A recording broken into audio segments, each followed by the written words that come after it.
Hey guys, welcome back to Sarcastic Remarks. Along with James, my name is Ryan, and we are the official Dallas Stars podcast of THPN. Thank you to DraftKings Sportsbook for being our sponsor. Use that promo code THPN the next time you are there. Chris is not here with us today. However, he does have a really good excuse. His girlfriend is having her 21st birthday? 22nd? Come on, James. You're supposed to help me out here. I don't know. I have no clue. She's a future in-law, and we don't know. We should know that. Sorry, Ellie, we love you. The Stars win today, James, by a final score of 5-1. Great bounce back. Maybe I should rephrase it. But great second and third period bounce back from the Dallas Stars after the two games out in California. What's your initial thoughts after this game?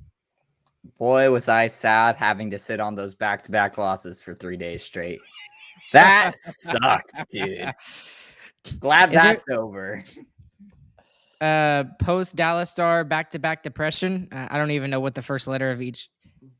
Just the fact that we had to sit on it for DP. I don't know. 3 days. 3 days straight. That's what we had to sit on. 3.5 days, really, is what it was. That was awful. That was torture. Do you think that had anything to do with the Stars and their energy today? I thought the energy, for the most part, was better today. I mean, you're not in California for one, so I'm sure that helps a little. Difference. And you're also not playing any back-to-back games, so I don't know that the losses had that much to do, especially seeing how they came out in the first period, honestly.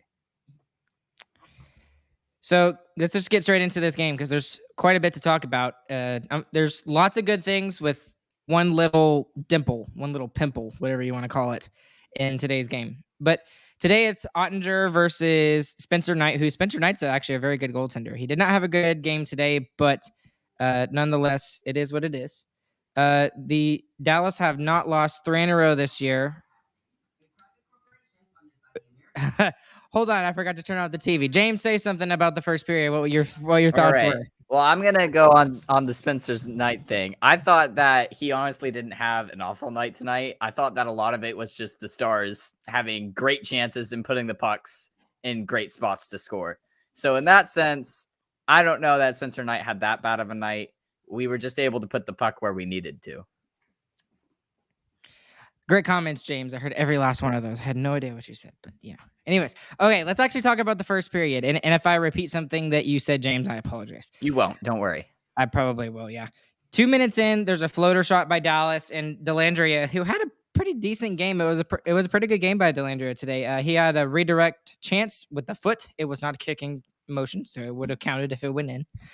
About 4 minutes in, I wrote that the Dallas energy level was much higher than the previous 2 games, which I liked to see.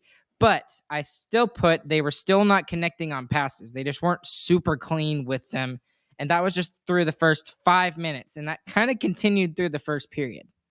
Yeah, for sure. I mean, I'd say really it was the first 2 minutes that looked good for the Stars. And then after that, it was downhill for the rest of that period. So what you were mentioning about that is Otter had to make several saves in this period. If it wasn't for him, this game is not 5-1. Honestly, they could have scored at least 3. There's some huge chances. I thought for sure they should have scored 2 in the first period, and they didn't get any. So, well, let's mention a couple of those. First off, it was basically 5 minutes into the first period. It was a broken play, but Florida still got a chance on it. Verhaeghe had a breakaway, and that breakaway only came to fruition because of Pavelski, who had a turnover in the offensive zone, which that was weird. Pavelski almost never does that, but Otter bails him out. However, Miller does take a penalty for slashing on that play.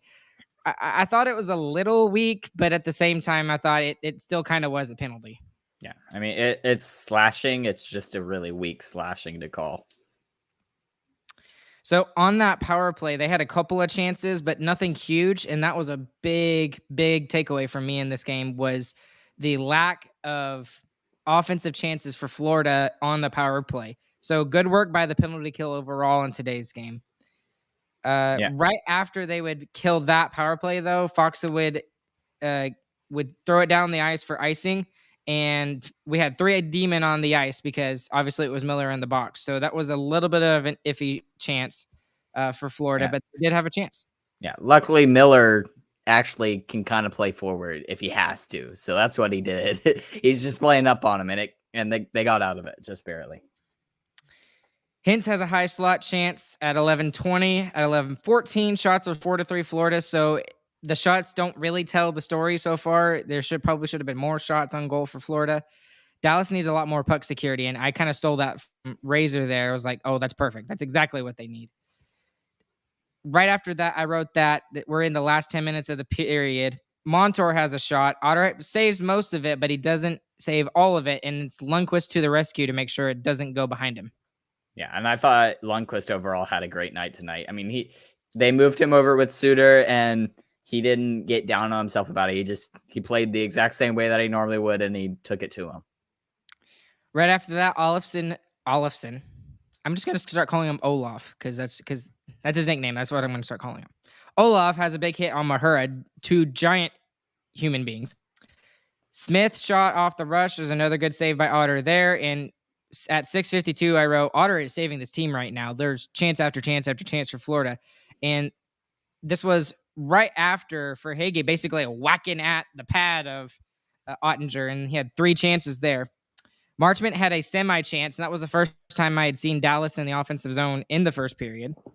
And the biggest thing that I wrote down for Dallas in the first period, before we get to the goal, is that the transition hockey is just not super clean, and it's very similar to what I wrote earlier in the first period. And Otter is the only reason why Florida doesn't have a goal at this point. So that's about 5 minutes remaining in the first period. Yeah, and I'm not sure that it wasn't clean for us. It just was really clean for the Panthers early on in this game. 4:06 remaining. Shots are 10-4 Florida. So that's starting to show the story of the first period there. The Stars finally have a good offensive zone shift. Of course, it's the top line. Literally 15 seconds after that, Robertson does Robertson things. He scores on his own rebound. He completely roofs it. And if you look at the replay, it's literally him, the 5 Panthers, and then the rest of the Stars up at the blue line. So it was fantastic. Dallas goes up 1-0, and they absolutely did not deserve to go up 1-0 at that point. Yeah, that's just Jason Robertson doing Jason Robertson things. It looked very much like he did in November in this game. Little record here from the Florida Panthers. When they do not score first, they are 2-11-2. So that made me feel very good. Right after that, Mahura had a shot that goes wide. Dallas has a 2-on-1. Ben and Marchment. Ben with a pretty good shot there, but it's a great stop by Knight. Dallas goes on the penalty kill with 1:23 remaining. That would continue on into the second period, and it was Delandria for a delay of game. I thought that was kind of weird because the puck went in between the 2 benches, and they don't normally call that. I mean, technically they should, but they don't. It went over the glass between the 2 benches, though. It still went over the back end of the glass. It's still delay game. It's okay. It wasn't a big deal because it didn't really make any difference in the game. So at the end of the first period, 1-0. Literally what I wrote, outshot and outchanced by Florida, but Otter was really good, and Robo took advantage of the few chances that Dallas had in the period. Yeah. What did you think of the first period, James? Otter was fantastic. That's really what it came down to. I had to point this out, too, because I was watching the first intermission, but I want everybody to notice this because every time that Brian Ray introduces Sevi points right back at him. So it's like I don't know where they got it from, but I don't know why I noticed that, but I've noticed that over the past couple of weeks. So anyways, I thought it was funny. Anyways, at the beginning of the second period, they highlight Robo because, of course, he scored the goal, but also on top of it, he was named an all-star to the all-star team. Really big deal for Robertson. It's his first nomination, his first time being an all-star. That's going to be fun to see him down there in Florida. Do you think that Robertson absolutely deserves it? Oh, beyond the shadow of a doubt. That's a funny question, Ryan. I didn't know another way to transition and make it obvious, but I guess that's as easy as I can. I mean, the only person that comes anywhere near him on this team right now is Jake Ottinger. Maybe in terms of star quality and name recognition, but I would put Miro Heiskanen up there, honestly. Yes, but Miro isn't the flashy player, and that's what you're looking for with the All-Star. So Exactly. That's exactly what and everybody knows Ottinger's name right now because of the Calgary series, and they're watching him now.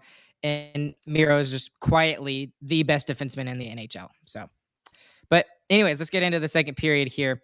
They start with a power play, Florida does, and they have no shots on that. And that was a consistent thing throughout the game, is that Florida would just had to have no shots on their power plays. Shots are 16-9 Florida at 18:04, and then we get the really bad news that Rope Hintz is not on the bench for the second period, and Sagan is actually out there in place of Rope Hintz. What did you think when you first heard that? Because here's the thing. On Wednesday, when Rope Hintz went down and it looked like he was out, I was very worried. But for some reason, I didn't get that twinge of anxiety when we heard that Rope Hintz was going to be out for this game. Maybe it was just because I thought the Stars were going to play better this period. But what were your thoughts after you heard about that? I mean, firstly, the team was ahead. So that's a huge thing when you find out someone goes down. You're like, okay, well, we're still ahead. So that calms you a little. But also, I was more relieved when I heard that it was an upper body injury, because if it's a lower body injury, it can be the same thing that he was dealing with on Wednesday night. And if he's still dealing with it 3 days later, then it's going to be a big problem. But I think just the fact that we had the lead and then just held the lead the whole game is a big reason why we didn't see him come back. And I didn't think he was going to come back anyway, just because of where we are in the season, where we are in the standings.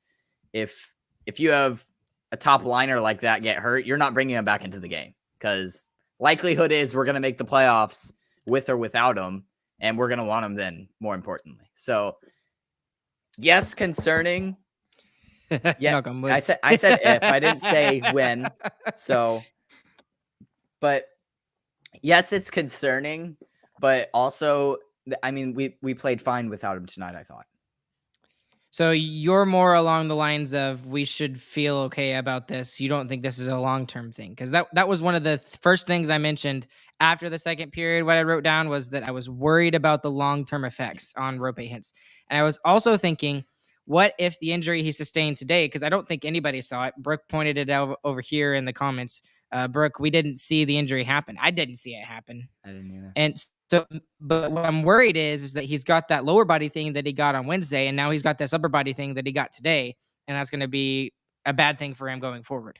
Yeah, I don't think the lower body thing's going to be an issue, because he skated again that night, and then he rested on it for 3 days, and he played to start the game today. So I don't think that's a problem.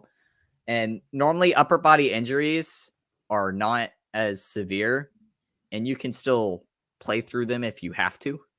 So I'm not incredibly worried about it, but we'll see where it goes. Hopefully it isn't something serious.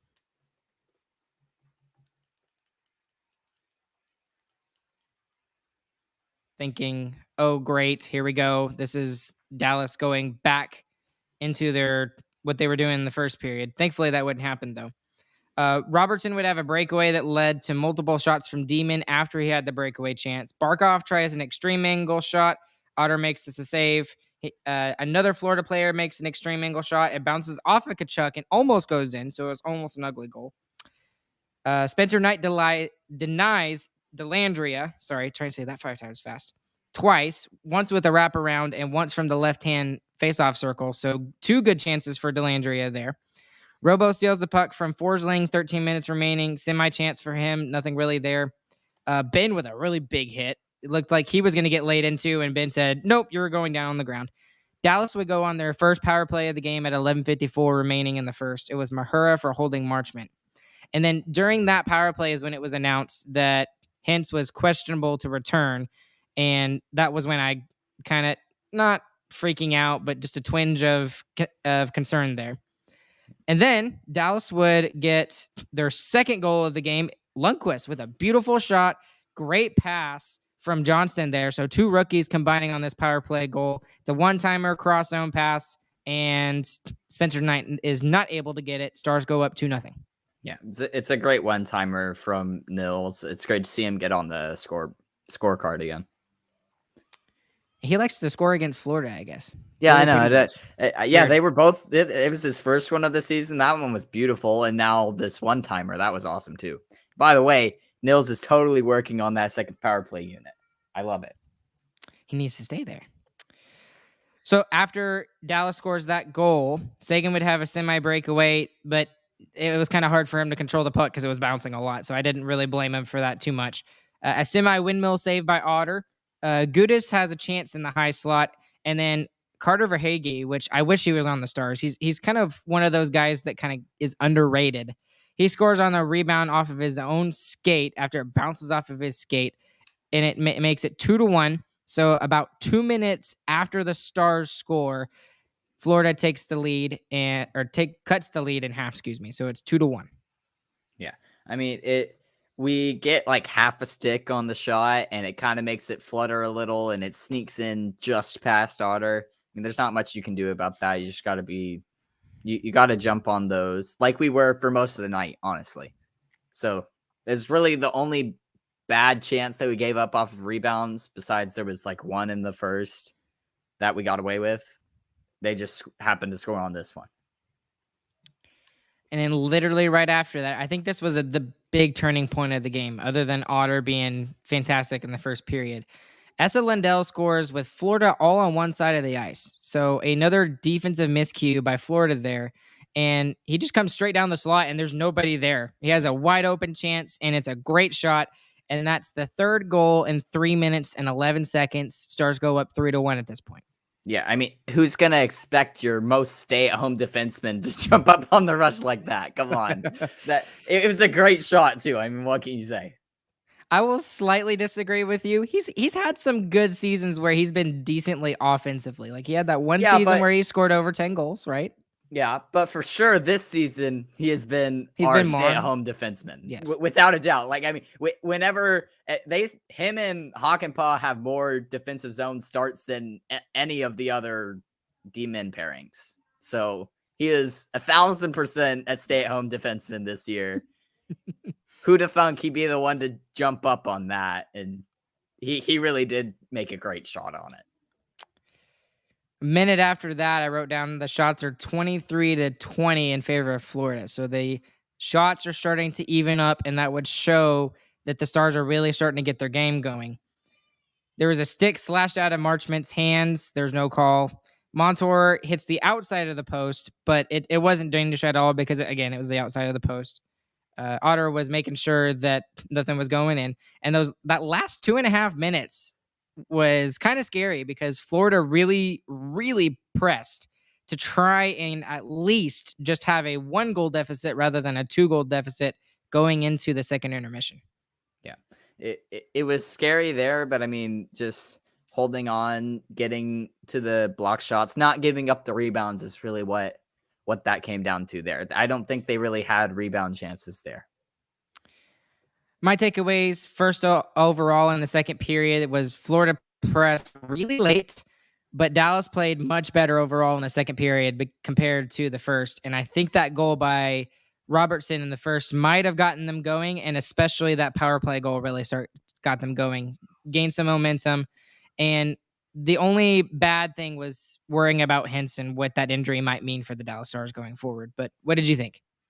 I mean, we played a lot better with the puck in that period. We didn't turn it over nearly as much, which led us to be able to get to the offensive zone and actually play with the puck there instead of constantly being in neutral or the D zone the whole first period is what it felt like. So it really, a lot of that to me came down to controlling the puck more and making smart passes. During the second intermission, they highlighted this, and this was really important. Dallas is winning the puck battles 36-22 at this point. And they highlighted at the beginning of the game was the fact that Florida is one of the best teams in the NHL when it comes to winning puck battles, game after game after game. So that's a really big, important thing. And that was something that the Stars did not do well against the two California teams, very surprisingly. But anyways, going into the third, Dallas would go on the penalty kill for the third time. Lundqvist for tripping on Lundell. I was like, that's kind of a weak call, but whenever Whatever.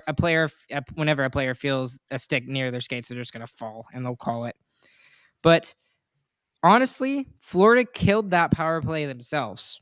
Dallas did very well too, but it was mostly Florida just not taking advantage of their opportunities. And that could have been a very big turning point for Florida, but they did nothing. What'd you think? Yeah. I mean, I don't know at this point because we have a 2-goal lead with 1 period left, and just our record this season with leads going into the third is unbeaten. So I'm not sure that they had much of a chance unless they got going really quick, and they just it looked like they just didn't have it, honestly. I guess the Stars got some momentum out of that penalty kill because right off the bat, Robo scores again on a breakaway, makes it 4-1, and he goes 5-hole. It was the second of the game, and it's mostly Florida with some really, really bad defensive awareness, just generally across the ice. And I just don't see how you can leave arguably one of the best players in the NHL like that and not know where he is, even though it's at the end of a power play. It doesn't make any sense to me. Yeah, no, it's just I think a lot of it comes from the urgency of being down 3-1. You're trying to score, you're going for the goals. And also that play was a little weird because there was contact, incidental contact in our zone that actually took out one of the defensemen.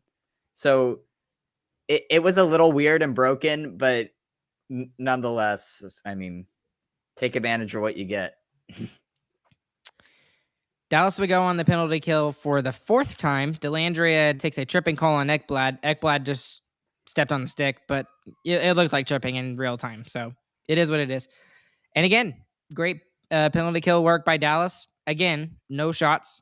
And the only thing that I wrote down was Dallas was not spending a ton of time in the offensive zone, but their exits out of the zone and their sticks, their exits were way better. They had sticks in lanes. It seemed like they finally had their defensive game going in the third period compared to the first period. Yeah, for sure. And that ties in with it being a matinee game and the Dallas Stars are playing. So that's kind of how that goes. And overall on the penalty kill tonight was great. I mean, they only gave up 2 shots. Not many notes after that. Glendening has a tip with 10 minutes remaining. Ben had a chance. Florida had their first shot of the third period with 9:19 remaining. That right there tells you 2 things. Florida was not ready to go in the third period, and Dallas is really making sure they're taking care of the defensive side of the puck. So good for them, especially there. Lundqvist turns the puck over, but thankfully a Florida shot gets blocked. A couple of big hits.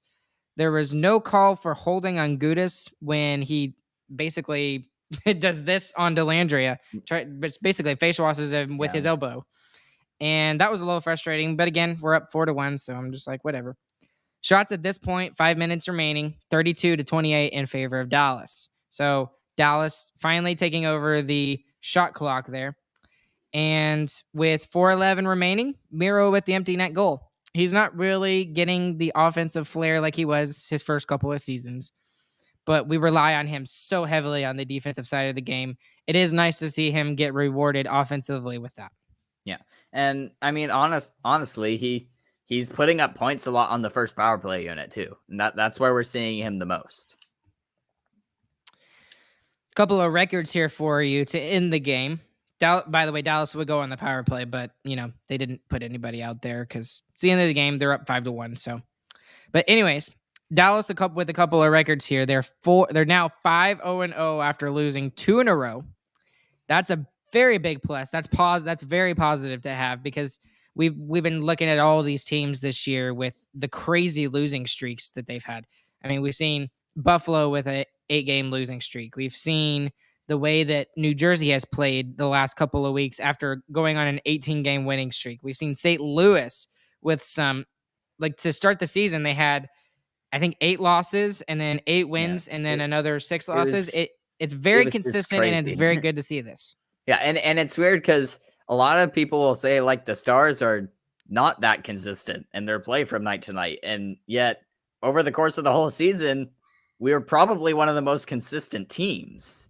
And those are the teams that win championships, the ones that are consistently good. So that makes Those me and excited. Boston. Yes. Yeah. That's true. Boston is better. There's no doubt that Boston has been better. I mean, holy crap, the season they've had. But now they have also outscored their opponents 21-6 in those 5 games. So very big deal. And like you mentioned earlier, James, when they take the lead into the third period, they remain unbeaten. No overtime losses, no regulation losses. They take care of business in the third period. So 2 really good records to look at. What did you think overall of the game, James?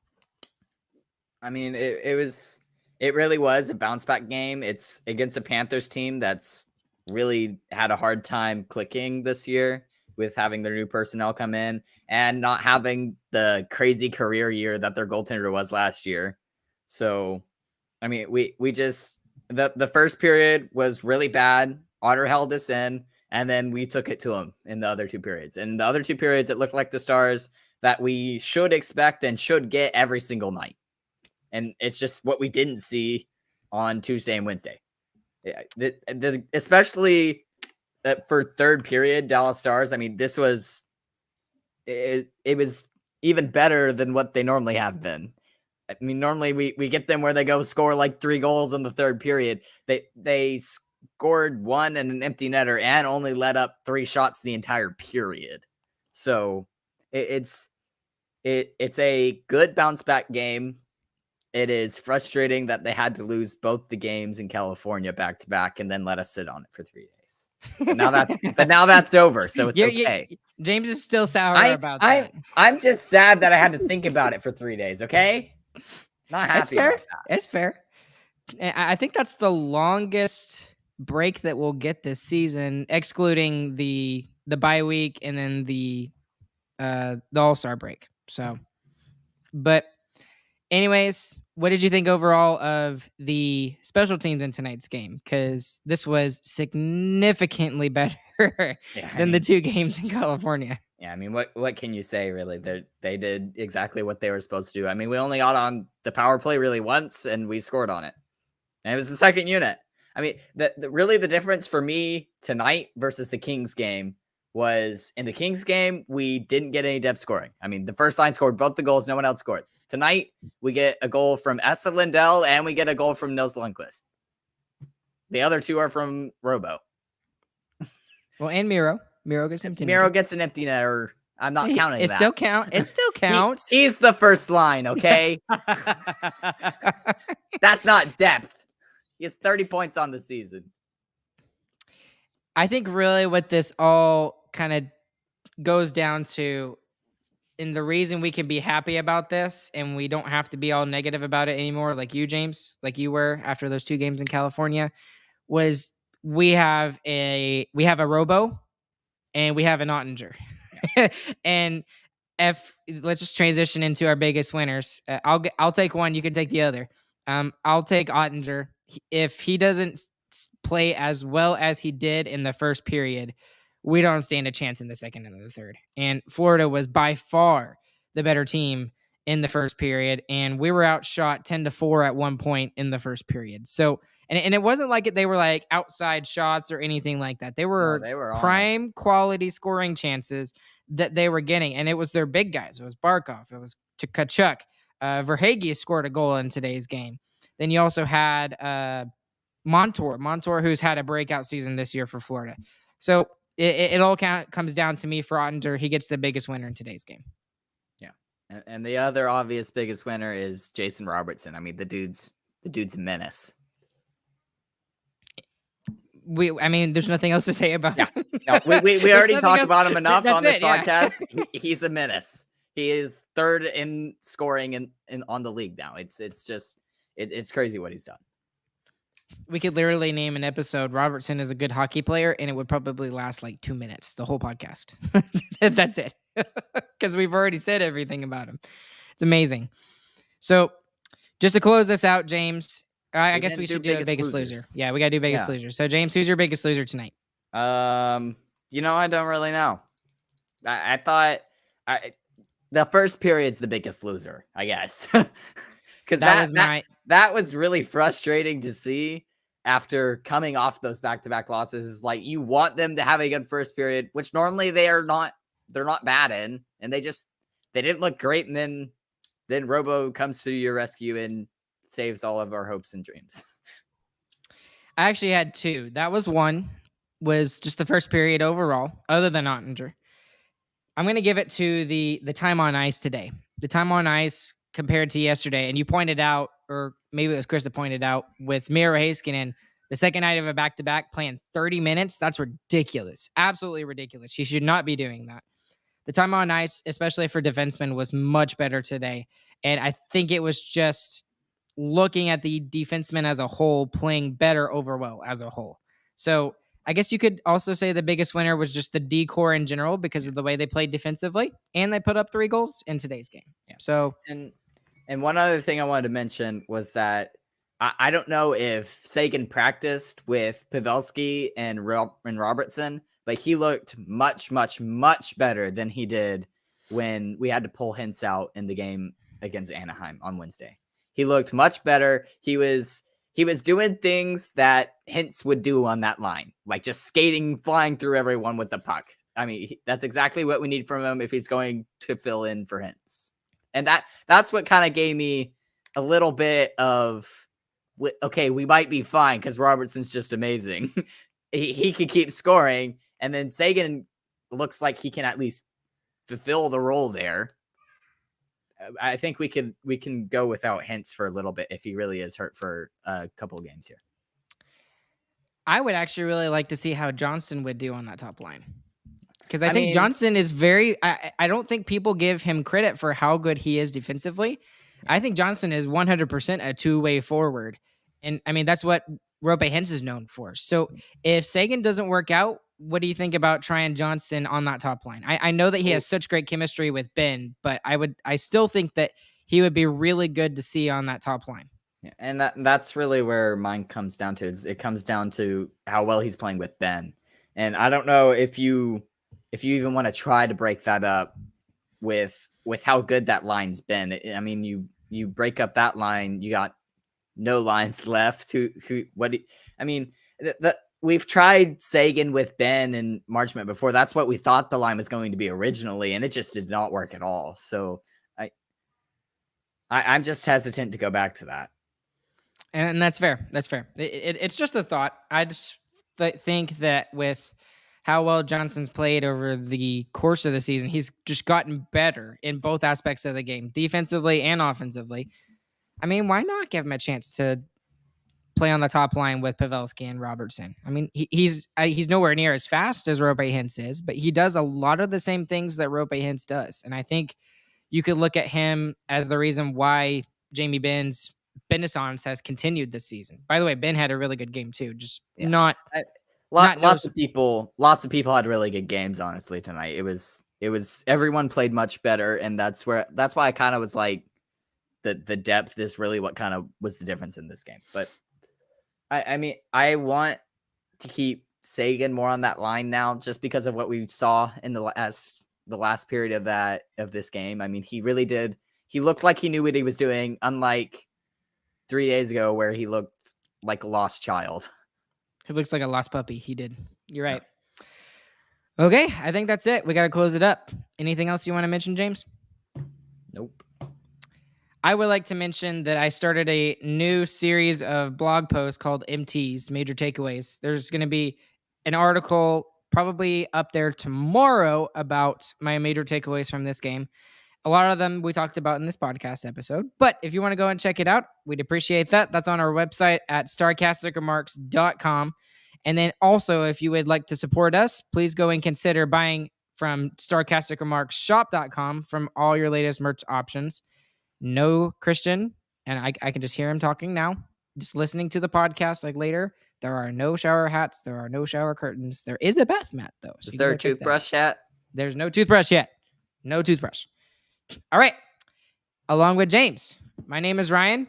We will catch you guys on the flip side, and we hope you guys have a good afternoon, morning, evening, whenever you guys are listening. James, take us out.